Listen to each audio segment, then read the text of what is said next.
would say is I must congratulate you for the book. Yeah, yeah, sir. Thank you And so much for joining it.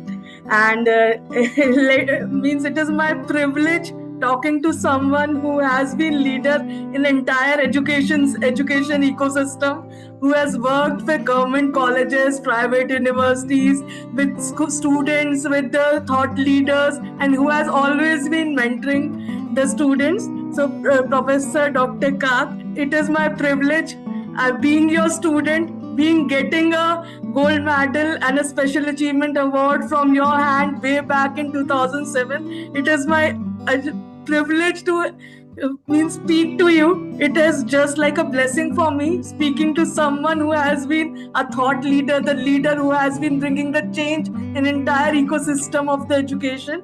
And it is also my privilege that you have gone through my book and you have agreed to like tell us about how you have are you like satisfied with the concept, and is it the really the requirement of the hour. So having this discussion, maybe it will be fruitful for this to our coming generations, the the industry leaders, the institutions.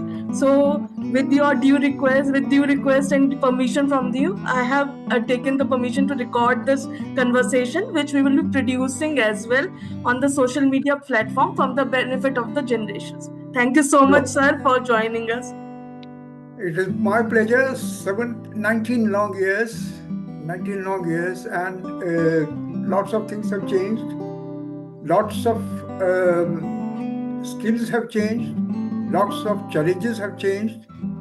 Lots of requirements of jobs have changed. Jobs itself have changed, and that is normal. Two decades is too long a time for things to remain as they are in the current parlance of industry, entrepreneurship, and job market. So Right. I am glad to talk to you about your book, which I found to be very honest, when I read about the title of the book, I was taken aback because it's a Yes. negative title. Yeah, it is a harsh title. Yeah, no, no, I would not say harsh. I would say it's a negative title, and so my apprehension was, can a negative title get you viewership or subscriptions, and can people purchase it on this particular title? But as I looked at the lower line story of five case studies, then I thought maybe you have something in your mind based on that particular case studies. Yeah, the basic motive was to give a trigger to student that you will not get a job. Yeah. That is what the purpose of the book was, to I give can a wake up I, call. I Once you must have gone through it, it was like one you need to analyze, you need to know from the day one that jobs are never given, they are earned or they are created. absolutely. That is what I liked about the book, and that's why I agreed to talk to you about it. I have my own personal thoughts about the book. I have my personal ideas about the book. But one thing is there, that you have taken the gauntlet, you have taken this thing by the bull by the horn, and you have been very, very forthright, very honest, very blunt, I would say, and sometimes to the point where the student or whoever is the reader Yes, sir. can feel very, very, I mean, rather diffident. But nonetheless, it's an honest opinion, it's an honest guide, it's an honest way to tell the student what is and what are reality and what is sold out in the marketplace. That's what one line I would say Yeah. about the book. The Yeah, book it is has been a bold book wherein no education institute will easily accept it, and they won't want their students to like read it. But it no, will. Dr. Akansha, I'm sorry. Many of the honest people in education know it. Yes, You know, yes, this is definitely. Yeah, one thing. There is one thing to know about what is ailing the system, and another thing to try to correct it. right.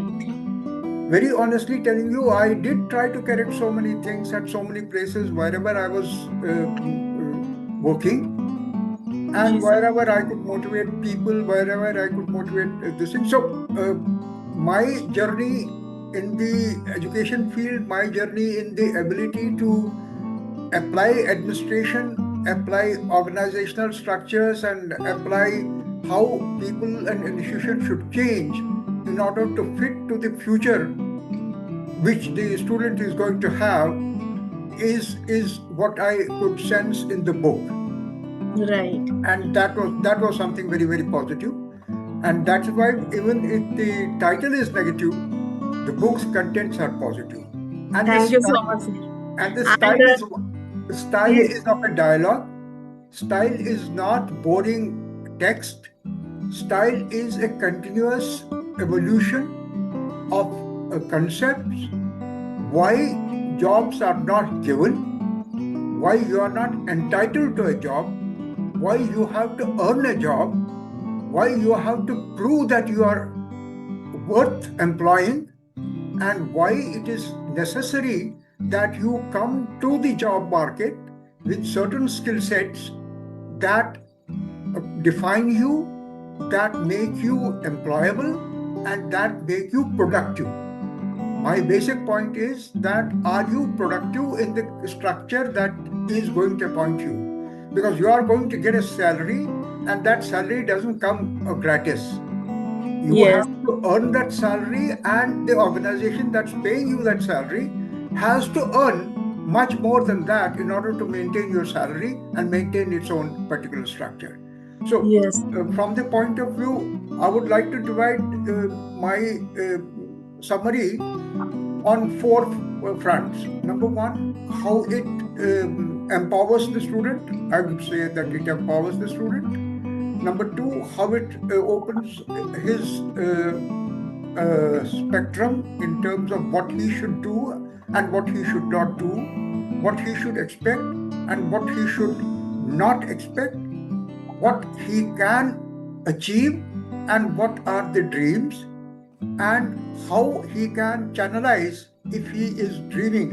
As Kalam used to say, dream is not something you do when you are sleeping. Dream is when your eyes are open and you have some sort of a way to move forward. So right, that is the kind of dream I think is important for a person to succeed in life, and also for a student to get good job and to be contributing in job. It's not important how you start, and that's another particular thing I liked about your book, that it's not the salary at the start is not important, but what you are yes, going to learn in the job is important. I'll give right, you an incident. Many of the class fellows or many of our earlier students from IITs used to join TCS because it used to pay very low. It didn't pay very well compared to other particular IT jobs. But the one thing was there, it would give you enormous opportunity to learn and to right, be exposed to new concepts, new technologies, hands-on training, and things like that. So it did value addition to you. yes, And that is what people, this thing, whoever came out of TCS, left the job and came out of the TCS, he would say that just go there and work for 1 year, work for 2 years, and you will be a different person. Ji, Whatever deficiencies you have in your education, whatever deficiencies you have in your thinking, whatever deficiency you have in skills, you will get over them, and you will therefore become a more valuable, a more asset than you are now. So Ji, that example is very well recognized in your book and accordingly treated. yeah, The other particular thing I would like to, this thing, the next I would like to talk about is what you are you honest with yourself? Meaning thereby that are you ready to work for the particular job? in the sense that, have you a clarity what jobs you would like to go to, what jobs you are expecting to be comfortable with, and how you are going to negotiate that in an interview. So it gives you an ability to understand what kind of an interview format is there, and what questions are a trap and what questions are this thing for you to negotiate on.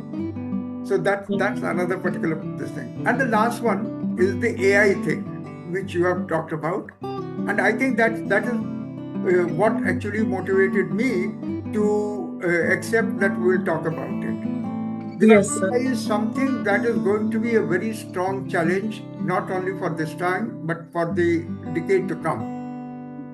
I think beyond that decade, it will be something else. But in this decade, in the coming decade, it would be the AI challenge that every employable person will have to face, and he Yes, will have to surmount it. He will have to ensure that his skill set is a complement to AI skill set. yes, Not they need to upskill themselves to right, compensate in the current scenario. They cannot be like outdated, and they have to treat AI as their teammate. They right, cannot be afraid of AI. Also, AI will be right, taking away the routine, monotonous task, the right. ones, the jobs which are routine in nature. So, sorry. Akansha, my point is routine jobs. There is one particular thing that I would like to say. Ji, When you are working on something, maintaining something, that itself can be a great learning if you are really serious in maintaining it. I'll give you an example. When people were working on Y2K, I mean, the one which turned India's software revolution. When people were working with that, there were many of these people who understood that why the format of Y2K was there and how it had to be changed and what kind of hurdles were there. So the idea was that in maintenance job also, in a job that is very, very rudimentary, you can learn so many things if you are open-eyed, open-minded, and you have an understanding that nothing can stop me from learning in any particular job. So right. learning should be a passion. My point is that Yes, if you have learning as a passion, then any particular avenue, any particular job, any particular thing will give you an opportunity to learn, to innovate, to bring some new concept, to create something new. An example, any one of us. I'm basically an engineer, an electronics engineer, and we used to have so many equipments in the lab.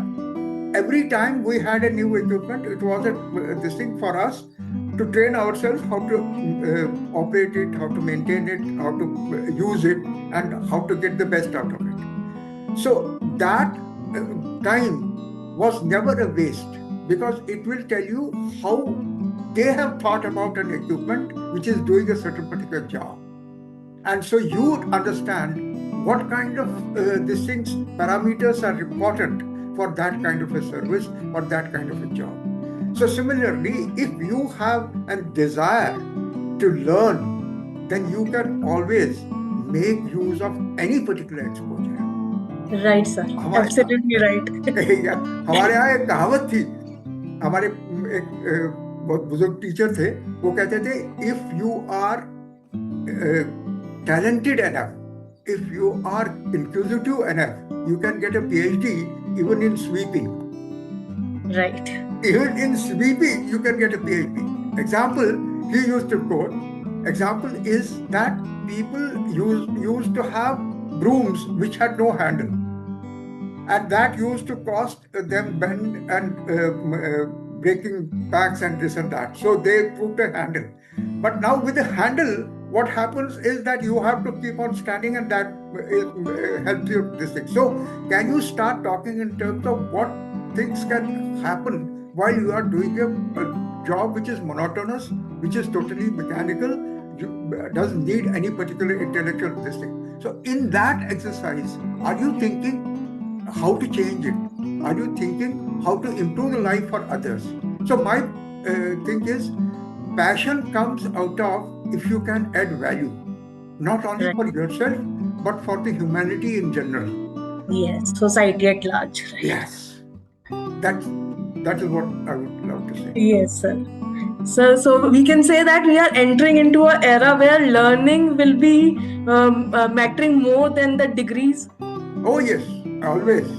That Yeah. has been true. Akansha, I can say that that has been true forever. There have been people who have had no degrees and yet have contributed to science, to humanities, to culture, to arts, to writing, and to linguistics enormously. I mean, Newton did not have any degree. Sorry. Right. And so also this thing, Ramanujan, the famous case that India even it did not give him a matriculation, but when he went abroad, they said he is a this thing. So degrees never have really meant anything. But where your point is very, very valid is that today in the mass education system, a system which is producing millions and millions of people with degrees in every field, there what really matters is what is in your head. Yes. What you can do with the knowledge you have, how you can use that knowledge in order to improve your own self and improve this humanity at large. Yeah. For the decades, like students have been communicated, study hard, get a degree, you will get a job. But I don't think, and I like to seek your opinion, this sentence is now outdated one. You Absolutely. cannot, It's yeah. not, it was, I think many of the people, actually, I will tell you what happened. Just to diversify a bit. Degree initially, today itself we were discussing with someone that how the education system that was brought in by British absolutely overturned the Indian education system. Indian education system, if I may digress for 2 minutes, Indian education system was divided into 3 categories. Number one category was where you had a basic education, what we call today the school education. The second education was where it was about vocation, the vocational education, where you were taught about trades, about commerce, about other particular things. And the third was, which was an intellectual education, the education that taught you deeper meanings of life, deeper meanings of learning, deeper meanings of knowledge, deeper meanings of being vibrant in terms of depth and scope of what you are doing. You started questioning why I am. You started questioning who I am. You started questioning what I am. So all these particular questions were part of the education system at a higher level. But there was a basic education system. And when they came, what they did is they dismantled this particular education because they wanted people who did not think. They wanted people who had loyalty as a certificate or loyalty as a degree rather than asking question as a degree. So they made people out of the education system that was designed to make people survive, to make people servants, to make people who will obey, not people who will question, not people who will create, not people who will innovate. So that was this thing. So in that context, this degree was to get a job. So that is how, unfortunately, that particular thing continued for about 2 centuries, and we still are there. Yes. But we need to get that mindset change from the point of view of the parents as well as the mentors. Like, you cannot get a job but just having a piece of paper that is a degree. You need, you need to, Worthless. yeah. And are universities still preparing students for the job market that has totally changed?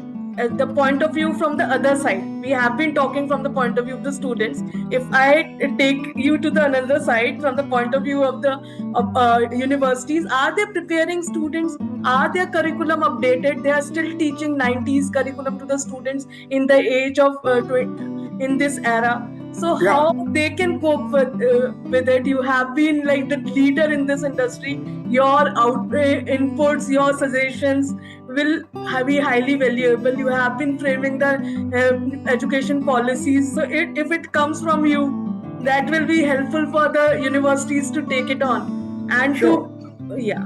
I have always, I mean, over the past, I would say without any particular exaggeration, for over the past 3 decades, over the past 30 years, since 1990s, I have been talking of project-based education. Number one, I've been talking of making people work with hands, making people apply their knowledge, making people learn in a cooperative manner, team building, working together so that you understand how a team can work and team can produce. So measuring education through outcomes, measuring what is taught, not by what teacher teaches, but what student learns. These are the benchmarks that I have been talking about for past 3 decades. I might not have succeeded everywhere, but there are people who have changed. There are institutions who have improved their quality of teaching learning. There are institutions which have now embedded project-based learning throughout their career. I'm at the present moment connected with few universities, and in all of them, whenever I'm in their academic board or senate or in academic advisory board or whatever, I always tell them that this course should be designed like this. So course design, actually the point I'm trying to make is that curricular design has to change and it has to have a dynamics. It cannot remain static. Right. No curricula can remain static. No subject can remain static. The very branch of engineering has to change. The silos have broken. There Yes. are no possibilities of retaining those old silos of mechanical, civil, electrical, electronics, You and so have on to and add so forth. specializations because Uh, specialization. Exactly. So my point is that there is a need for cross-cultural, cross I mean domain and cross specializations have to evolve. It is high time that we start talking in terms of. I was the person who introduced biology in engineering. I introduced in MTU syllabi, Mahavir Technical University syllabi, biology course so that people understand. Because as engineers, we have no exposure to biology. But there is so much of learning in biology that is useful for engineering that one cannot imagine doing engineering without biology. Similarly, nowadays, every biology science needs so much of analytics, so much of mathematics, so much of this thing. So, using mathematics and analytics as a basic tool in biosciences has become a very fundamental this thing. So, breaking silos is very important, number one. Number two, making learning outcomes as the basis of your degree. And third, which is the foremost, applying knowledge should be the test case in terms of the assessment process. There are three things in any particular institution. Number one, what kind of curricula it designs, and in that curricula, how it transfers that knowledge to the student, how knowledge is built into the student. It's not, unfortunately, what happens is when we try to talk in terms of teaching from a book, then the restraint becomes that he has to mug up the book.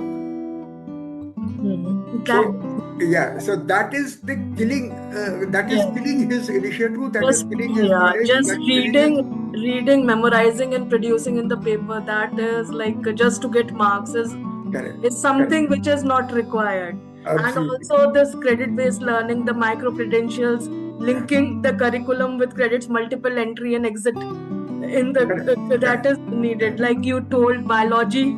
Yeah. Why can't an engineering student study biology? Can't nahi, they should. They should study, Yeah. right? I made it a point. You know, with basic sciences in engineering, in the first year, there are 3 basic sciences courses: maths, physics, chemistry. Chemistry we don't teach to every engineer, but maths and physics is taught. So I put biology also. So you had maths, physics, and biology, or you had maths, chemistry, and biology. So that way, biology was brought into this thing. This is one example. The second example is that can you start talking in terms of internships? Very Yes. strong internships, not by just for the sake of it, but internships which are mentored, internships which are guided, and internships that have an accountability in terms of Yes. that they are part of your credit system. So that is Yes. the second thing that I had introduced. The third thing, and which is more important, is that I believe personally that when you are in a this, as I said, team building relationships, how you work as a team is very, very important in your life, both Yes. in your private life, family life, as well as in your working life. Because if you are maladjusted, you can be a brilliant person, but you can be miserable and you will never be able to be fit in an organization. You know, Right, sir. famous story of the beautiful mind. I always treat as that this thing. It's a wonderful book, and I always love it.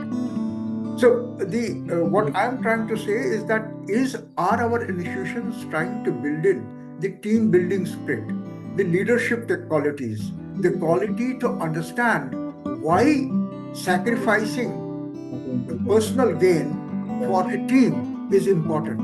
Do we teach that? Do we teach how social system works and why social system demands that it's not only your rights what is important, it's your duties which are equally important or Yeah. sometimes even more important. Yeah, So, emotional intelligence is also which is more important than IQ. absolutely, absolutely. And in a healthy person, because I believe personally, happiness should be an immediate outcome of whatever you are doing. If you are not happy in what you are doing, there you have to get out of it. You have to quit. Because what doesn't make you happy, you cannot contribute in that. You will not be productive in that. You will not be able to have excellence in that. Excellence demands happiness, satisfaction, being able to have a higher level of intellectual gain in that particular thing. And that comes only out of attitudinal change, that comes out of behavioral change, that comes out of the ability to understand how relationships are important in an organization. Right, sir. Sir, if I take your inputs in like what university fundamentally should change to survive in coming next 3 to 5 years. 4 things. 4 things, right, sir? Yeah. Number one, the curricula should not be a fit for all. Right. There should be choice-based credits, and the student should not have the same this jacket, straight jacket that he has to wear in order to get a degree. He should be able to choose the course. He should be able to choose the pace at which he wants to run the course, and he should be able to understand what he wants and how he wants to go through it. This is number one. Choice-based credit system and income and outgo. I mean, inflow and outflow should be variable, and there should not be any particular distinction. Number two, any university system should start talking in terms of purely project-based learning, and everything should be outcome-based. If it is not an outcome-based system, there is no accountability in the teaching learning process. And unless there is accountability in the teaching learning process, it's immaterial. It's madness. The degree itself, I mean, you will be surprised that recently China has said that it can give a PhD even on what you are doing in the industry. Why it has done that is that there is a requirement that people who are working with hands or people who Yes. are working on a project, if they are able to think creatively on that project, then that also should be given due recognition and due reward and due this thing coverage, so that they can document it and then publish.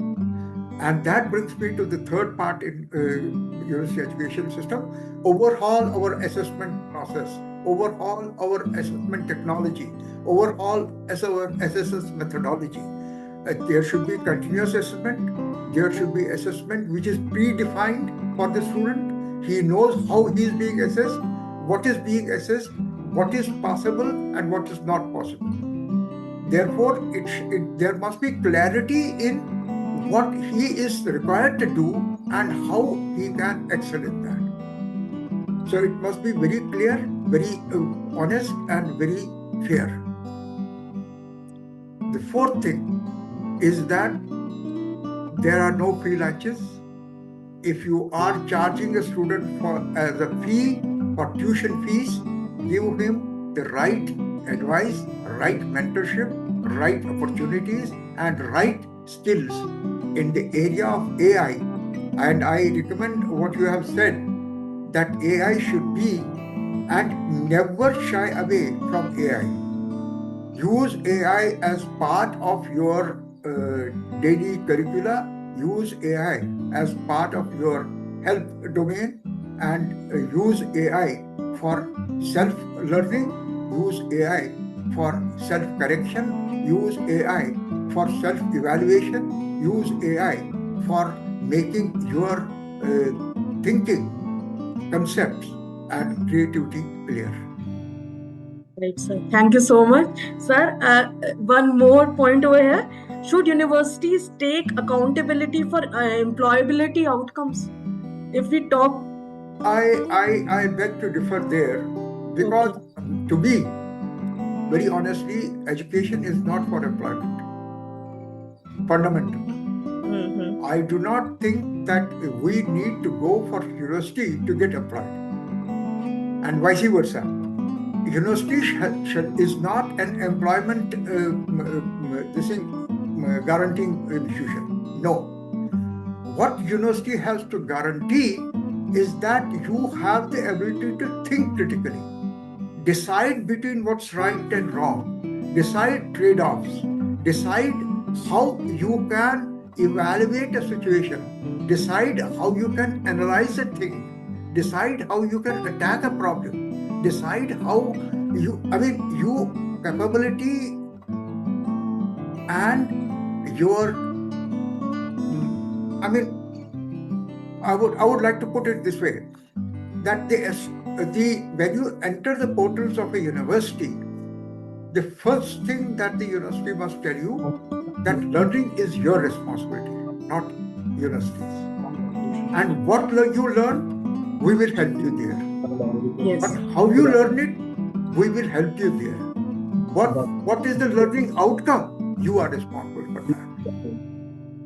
Right? So the duty of the university is to provide a vast space, spectrum of platform of learning, and provide the right methodology to assess that learning, so that he can build his own scope for self-learning over the lifelong. Most important thing is, when we are learning without a teacher, at that particular time, how do you know whether you have learned properly or not? By applying it. So that is what we must teach in the university, how lifelong learning is important, how assessment of self-learning is important, how innovation is important in learning, how unlearning is important in learning.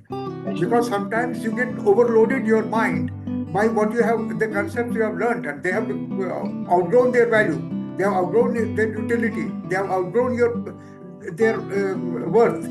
So you have to unlearn them, and you have to relearn new ideas, new concepts, new technologies.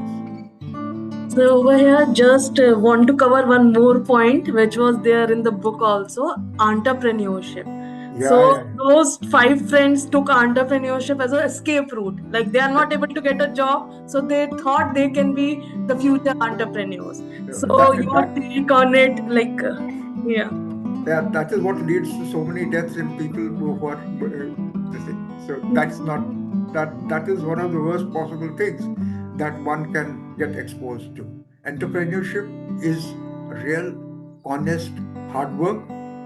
Their heartbreaking failures, and how to I used to like one thing Kalam would say. I mean, APJ Kalam, he would say that everyone teaches you how to handle success. No one teaches you how to handle failure. Failure. Correct. And it is one of the greatest responsibilities of a person who wants to go into entrepreneurship to understand how to handle failure. Yes, the risk-taking How, ability. yeah, how to understand that when it is time to give up and when it is time to work even more harder. There is a time when you are working on a particular. I'll tell you why I'm talking about this, and why raise the point of Dr. Kalam, is that in defense projects, I was connected with DRDO, I was connected with ISRO, I was connected with atomic energy. So I know how people sometimes used to get, they have been working hard for a particular product or a particular system, and it is not working, and they would become very, very this thing. So at that particular time, to take a decision whether this product should we now continue, investment in this product should continue, or we should change it, or we should go to something else. That decision is similar to your own self. Whether you should continue to pursue a particular path in entrepreneurship, or you should change your direction. That particular thing. Entrepreneurship is not a free ride. There is Yes. no free pass in entrepreneurship. Entrepreneurship is much more demanding, much more severe, and much more rewarding also.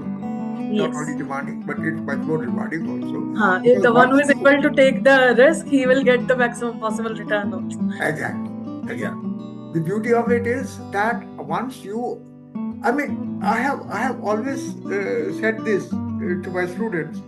When you are able to see the fruits of an idea, you thought of something from ideation to idea to realization, conceptual realization, and to product. This journey, if you have done this, the kind of kick, the kind of satisfaction, the kind of this thing that you get out of it is mind-boggling. Once you have experienced it, you will be thirsty for it forever in life. Ji, sir. Sir, if you would like to give one message to the students, parents, universities about the future careers, what can it be? Like a message coming from your end, and about the book as well. Yeah. First, I will say a comment about the book. The book is very good, written in a totally different style because the content demands it. But I have one particular this thing, that the printing of the book is slightly not what it should be. Yeah, So we'll get it rectified in the next version. Thank you so much for your feedback. Yeah. No, that is the thing. And now coming to what I have told, what 4 things universities must do. Yeah. And therefore, I would say that the students today should select a university or select an institution which gives those particular things and does not give false promise of 100% placement, this salary, that salary, and at the end of the day, you will get this degree plus this degree plus this thing.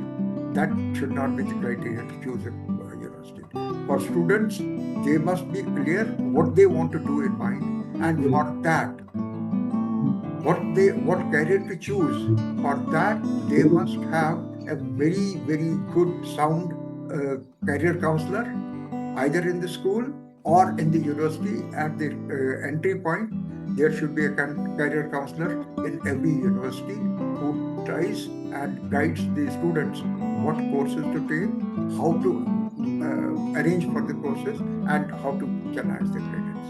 I was once connected with for some small time, I was connected with this university, Bennett University, and there also we talked about this, and I think they are implementing it.